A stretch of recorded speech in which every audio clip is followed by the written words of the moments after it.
नमस्कार, सुने the power of empty mind में आप सबका फिर से स्वागत है। क्या कुंडलिनी जागरण हमें नहीं करना चाहिए? क्या कुंडलिनी सच में एक खतरनाक विषय है करने के लिए, या फिर कलयुग में क्यों कहा जाता है कि कुंडलिनी जागरण बहुत ज्यादा खतरनाक हो सकता है? ये सवाल अगर आपके मन में है तो आप जरूर इस वीडियो को अंत तक देखिएगा। ऐसे कुल 5 पॉइंट्स बताऊंगी कि कलयुग में क्यों ये मुश्किल हो चुका है कुंडलिनी जागरण करना।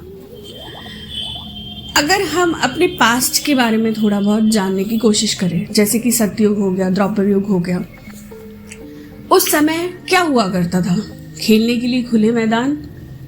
अगर हम पढ़ाई की बात करें तो पढ़ाई के नाम पर फिजिकल, मेंटल, स्पिरिचुअल डेवलपमेंट उस समय किए जाते थे। ना फोन, ना पोल्यूशन, ना ऐसी किसी चीज की जरूरत उस समय होती थी जिससे कि हम प्रकृति को गंदा या दूषित करें। जो चीज एक बेसिक नीड होती है कुंडलिनी जागरण के लिए, उस समय सब कुछ अवेलेबल था।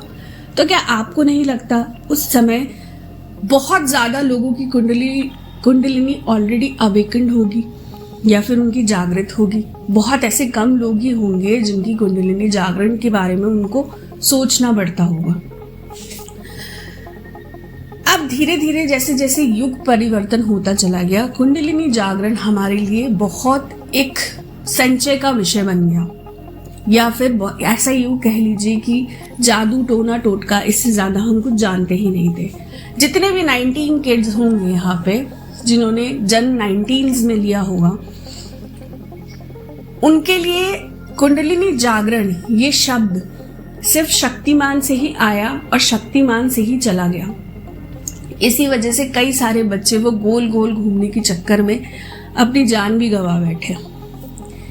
क्या मैं गलत कह रही हूँ? कुंडलिनी जागरण क्यों हमारे लिए आज के समय में इतना खतरनाक बता दिया गया है कि लोग उसकी तरफ जाने से भी डरते हैं? चलिए 5 पॉइंट्स के बारे में बात करते हैं। सबसे पहली चीज, पूजा पाठ ना करना। बिल्कुल उस चीज में कुछ पता ही नहीं। एक अगरबत्ती भी जलाना किसी के लिए बहुत बड़ी बात है, पर जैसे ही साधनाओं के बारे में पता चला, लोग साधना के अंदर घुसना शुरू हो गए। 2011-12 के बाद बहुत तेजी से बूम आया सोशल मीडिया पे। कुंडलिनी जागरण के बारे में बातें होने लग गई, त्राटक और ना जाने कितने ऐसी चीजें, जिसकी कारण लोगों ने ये बात कहना शुरू किया कि आप अपनी इच्छाएं पूरी कर सकते हो इससे। और आज के समय में साधना भी इंसान सिर्फ अपनी इच्छा पूर्ति के लिए करता है। ज्यादातर लोग जब उनको लगता है कि नहीं, उनकी इच्छाएं पूरी नहीं हो रही है, सब कुछ छोड़कर पीछे हट जाते हैं, और ये सबसे बड़ा सत्य है। दूसरी चीज, योग्य गुरुओं की कमी होना। और हमारे लिए आज की डेट में सबसे बड़ा गुरु यूट्यूब बन चुका है।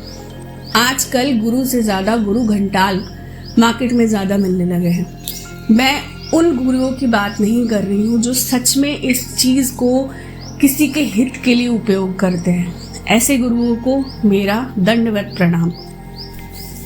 तीसरी चीज, लोगों में स्थिरता की कमी होना। बहुत लंबे समय तक वो किसी चीज को लेकर बैठ नहीं सकते।